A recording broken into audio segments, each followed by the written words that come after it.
If you're a true Voicey veteran, you know the dangers we face from the hordes of Mombies, Karens, and other entitled parents. But be prepared, a new challenger approaches. The entitled parent who is also a choosing beggar. Are you ready for battle? A family is enjoying a celebratory lunch together, until a crazy Karen approaches them in the restaurant and starts making demands. Can you guess what she believes her screaming, spoiled son deserves from them? Don't you wish you could build a fence to keep all the choosing beggars out of your life? Unfortunately, this man can't build his fence high enough to keep his annoying choosing beggar neighbor away. His encounter will make you grateful that you don't have him as your frustrating neighbor. Nothing will bring the choosing beggars out of the woodwork like a death in the family, where there is money to be inherited. What part of the inheritance does this choosing beggar think he's entitled to? You'll only find out by watching this episode of VoiceyHere's Choosing Beggars. This story was called Mother's Day Lunch Interrupted by CB Demanding Gifts. Roughly a week ago, I was involved in one of the most ridiculous cases of choosing beggar I've ever witnessed, or read on this sub. The original scene went down in Afrikaans, so excuse me if the phrasing is a bit off. Me and my brother are both working adults and live in a city about 3-hour drive from the town my parents live in. Our parents were on their way back from a short holiday last weekend, and as it was Mother's Day and it had been a while since we last saw them, my brother and I asked them to make a slight detour on the way back so we could treat my mum to lunch. We usually don't make a big fuss out of Mother's Day, but as my brother and I had missed my mum's birthday 2 weeks prior due to unrelated work obligations, we conspired with my dad to get her a modest gift from each of us as a sort of belated birthday thing. So as we arrived at the restaurant, there were warm greetings and hugs all around, and we hand my mum the relatively small gift, 2 neatly wrapped and the other in a gift bag. Just to be clear, there wasn't any opening of gifts, tearing the paper or anything like that. We were all peripherally aware of a child screaming in the background, but as it was a fairly family-friendly restaurant, we didn't pay it any mind. Only, the screaming gets even closer, and soon we find a woman with a screaming and sobbing child, who looked to be around 6 or 7, standing at our table. "Excuse me," she demands. "You can't just go around doing this sort of thing in public." Puzzled glances all around, wondering what the heck she was referring to.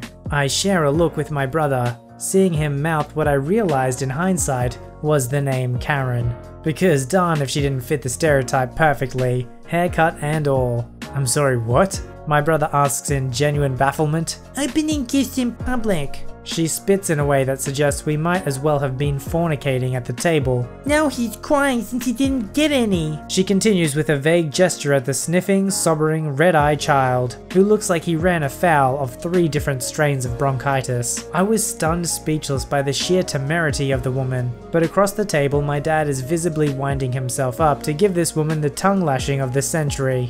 Being the peacemaker that she is, my mum intercedes, clearly wishing to prevent the scene my dad or I were likely to cause. As it so happens, she had a small packet of chocolates, which they had gotten from the guest house they were staying at, in her handbag. So contrary to what likely anyone else would have done, my mum reaches into the bag and hands the small boy the packet across the table. The tears dry up momentarily as he stares at it, before angrily throwing it to the ground and resuming the sobs. He screams incoherently and gestures at the wrapped gifts which are sitting on the table on the empty seat to my mum's left. "I think you should rather give him one of those," the woman nonchalantly says, and starts reaching across the table to grab one, which funnily enough contains a somewhat expensive hand cream my mum likes, and would have been far less useful to a child than the chocolates were, though I wouldn't have put it past him to try eating it. At this point, I grasped her arm around the wrist to prevent her from grabbing the gift. Definitely not hard enough to bruise, but I thought it would get the point across. It didn't. She rears back and attempts to slap me for daring to lay my hands on a woman. I'm not exactly able to effectively defend myself from a sitting position, so I get up. I am a pretty big guy at around 195 centimeters, or 6'4", and 110 kilograms, 240 pounds. And she was a relatively small woman, so I towered over her quite a bit. Contrary to what one so often reads on Reddit, this didn't seem to deter her in the slightest, and she proceeds to attempt to inflict some sort of harm on me with mad flailing. though I was easily able to keep her at arm's length. At this point, the staff get involved, and 2 waiters pull the woman, who's screaming and hissing by this point, away from our table. The manager gets involved, and there's a lot of screaming and yelling from both the woman and her child. As one might expect, she immediately starts making ridiculous accusations, which get absolutely no traction, as there had been about 24 other people who had watched the whole thing go down. She's eventually firmly asked to leave the premises before the police get involved, and we get offered free dessert as compensation. So here's a question: is free dessert worth it to have to deal with a choosing beggar or an entitled parent? In this case, a combination of both. Honestly, for me, I think it would depend on the degree of exposure. You know, if I only had to deal with them for a couple minutes and I didn't lose anything out of it, then yeah, I'll take that trade every time for a free dessert. But in this case, I don't know, it might have felt like you've totally ruined the evening, which was once a lovely night. And how nice was the mum, instead of reacting harshly, to actually show kindness to the kid, and he just throws the chocolate to the ground. Just shows you they're trying to get pleasure not in taking other people's stuff, but rather making other people feel bad about themselves. This story was called It's Free, Right? It's free because I asked first. The backstory. I bought my first house about a year ago, yay me, and this year I decided to redo the fence for more privacy. Unfortunately, due to the heavy rains, all last month delayed much of the fence work. This week, I bought the stone and concrete and began to work. There's not a lot of space in the backyard, so most of the material is in the driveway, hence why some random strangers, neighbors included, will come up to me and ask for free material. However, there's one that takes the cake. Me minding my own business and working on the fence. Choosing beggar. Hey, you giving away free material? No. Who are you? I live 4 houses down. Oh, so we're neighbors. Yes, and your fence is coming out beautiful. Well, thank you. It took me a while to find a white and blue stone to match the house. I'm currently working on it myself. I don't even know your name. It's... Insert CB's name here. Well, I don't want to get your hopes up, but I made sure I didn't buy any extra material because it's non-refundable. And if I do have extra material, I might give it to my sister. Sorry. Well, I asked first. Really having no patience nor don't have the time to explain why he can't have it. I say, I will see, but like I said, I won't have extra material left over because I measured. CB walks away. I thought this was the last time I see him. I was wrong. After work, I would go home and work on my fence for 3 to 4 hours, applying the material and concrete myself. He would catch me working on the fence and ask this same darn question. Remember, if you have extra material, it's free to me because I asked first. Also, can you help me make my fence after you're done with yours?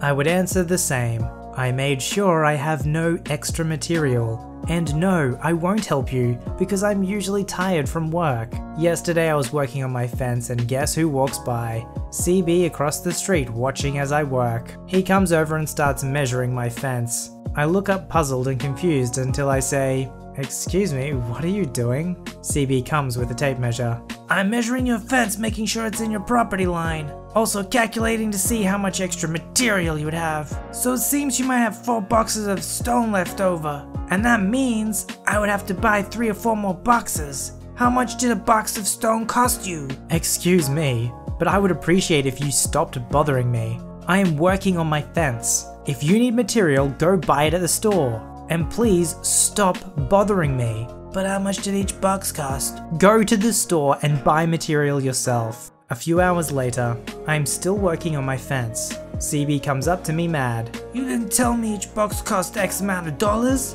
I look up to him and said, well, I loved the stone, and I work really hard to buy myself stuff. But I don't work and I need it for free, please! Still working on the fence, I purposely dropped some material on the floor. What are you doing? Leave me alone or I will continue to break more material. But remember I asked first. As he walks away and crosses the streets. The ramblings of a lunatic. It's almost like this choosing beggar never grew up. It's like he still holds the kindergarten logic of like, well, I was there first, so it's mine, regardless of any other factors whatsoever. What's that? You're planning to give any extra material that you might have even though it's very unlikely to your sister? Because she's your family? Yeah, but I asked first. This story was called Still Processing What Happened. Shocked to see this stuff is real. I was at a busy area in central Tokyo. I stopped into a cafe with my kid for a snack and get in line. I noticed that someone was speaking in English and saw that one of the cashiers was trying to communicate with a very frustrated lady. American by accent. The choosing beggar. Choosing beggar is well dressed with an Hermes bag. Couple of people ahead buy their stuff and head off to pick up their drinks. I get up to my cashier and make my order and pay. I look over and the lady still seems to be having an issue, so I offer to translate. A bit cut down. Anything I can help you with? She can't process my credit card. You don't have cash or another card? Apple Pay? I noticed the iPhone X in her hand. I want to use the card. I have some cash, but not enough. I ask the teller what the issue is in Japanese, and she responds that the card keeps getting rejected by the machine. I look at the price and it is around 1,000 yen, about $10. How much cash do you have on you? CB looks in her wallet and I see she has a 10,000 yen bill and change. You have plenty. Use that bill. No, I need it for later. How much change do you have? Mind you, this is after me having waited in line, paid for my stuff, and even having my kid go off and sit down to eat his cake. CB pulls out some coins and it's just shy of $8, 800 yen or so. I'll pay for your cake. You buy the drink with that change. Oh, that's great, thank you. I tell this to the cashier and she starts to process it. Choosing beggar to cashier. I also want another cake and same drink. Using gestures and pointing to the cake with 2 fingers raised and the drink. Cashier looks at me confused. I'm sorry, are you going to use the other bill? I need to get stuff for my friend as well. I don't see a friend anywhere. Look, I'll just get you the original cake, but please use your money for your friend. You can get cash out later. You won't buy my friend a drink? I'm trying to help, but I think that's a bit much. Meanwhile, cashier has processed the cake for me to use my iPhone Suica payment system, and I paid. Have a nice day. You can use the coins for your drink. I walk towards my kid and sit down. CB in a sarcastic sounding tone. Well, thank you, but if you wanted to show kindness, you could have bought something for my friend as well. CB must have given the coins as she was receiving change. If this was reversed, I would have paid. It would really help if you can help me out now. I say nothing. Cashier trying to help other customers, but she's in the way. It would be rude for me to go back without something for her. When I got here, you had only that in hand. Didn't seem like you were planning to buy anything else. There are banks nearby which can help you with international cards, where you can use your money, or have your friend come by and you pay her back or something. CB glares at me for a bit, turns around and walks out. At the door, you are incredibly rude. Now if you're going to be cheap and try and manipulate others to buy your food for you, you're going to need a better excuse than, oh well, the money that's in my wallet, I'm gonna need that for later. Which is not an excuse at all. If you need it for later, meaning you have something important you need to buy, and therefore you can't spend your money now, that means you shouldn't be buying anything at the store. If it simply means that you need that cash for something, and you're too lazy to get the cash out later, well that's not an excuse either. Why should somebody else pay for your cake, simply because you're too lazy to get cash out? This story was called, Give Me Part of My Inheritance. So my grandfather passed away a few years ago, and grandmother was left with the house and 3 hectares of land to her name. A few months later, my grandmother's half-brother, whose wife is also dead, sold his apartment in the city and moved with my grandmother to help her out, as they were very close since I can remember. Our families used to be very close, and my grandma's brother was super nice and cool guy. It's just that I never had much contact with his grandchildren, as they were living in the other side of the country. Last year, my grandmother had also passed, and me and 2 brothers were each left with 1 hectare of land to our names, and the house was left for me. Since we all were very close, we let my grandma's brother to continue living there, since after selling his apartment, he really didn't have anywhere else to go, and he didn't want to move to the other side of the country with his kids. Not to mention, the house itself had almost no value, and there were other houses in the village that were standing on the market for years with no interest. So comes this spring, and my grandma's brother also passes away, and it's during the funeral where absurd begins. I was smoking outside the church when his grandson comes and immediately goes down to business. Conversation went something as follows. So what about inheritance? What do you mean? My grandpa's part.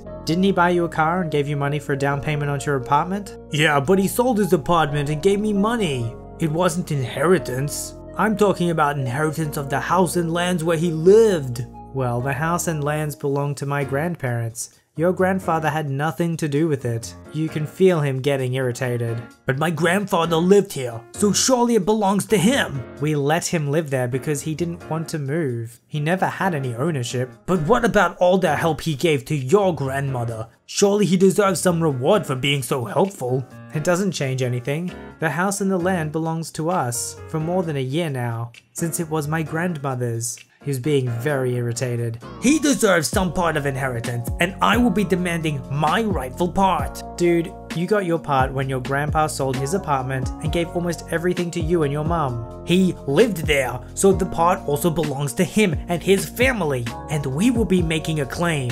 Dude, there's no claim to make. The inheritance is already claimed. We will see about that. And it's been a few months now that he's been bothering us on Facebook and on the phones about how we stole his inheritance. Oh, how noble of this choosing beggar to defend his dead grandfather. Well, he deserved some of the inheritance because he helped the grandmother. Yeah, it's pretty easy to defend his claim on the inheritance when the real person who's going to be getting it is you. There's absolutely no subtlety in what he's actually trying to say. I deserve that inheritance because I want it. If he really thought that he deserved some of the inheritance, he would have fought and defended him while he was still alive. But he didn't care back then because as far as he could tell, there was nothing for him to gain. If you'd like your story to be narrated by me, don't forget to visit the subreddit r/VoiceyHere, link below. Don't forget to like this video and subscribe if you'd like to see more. Alright, I'll see you in the next one.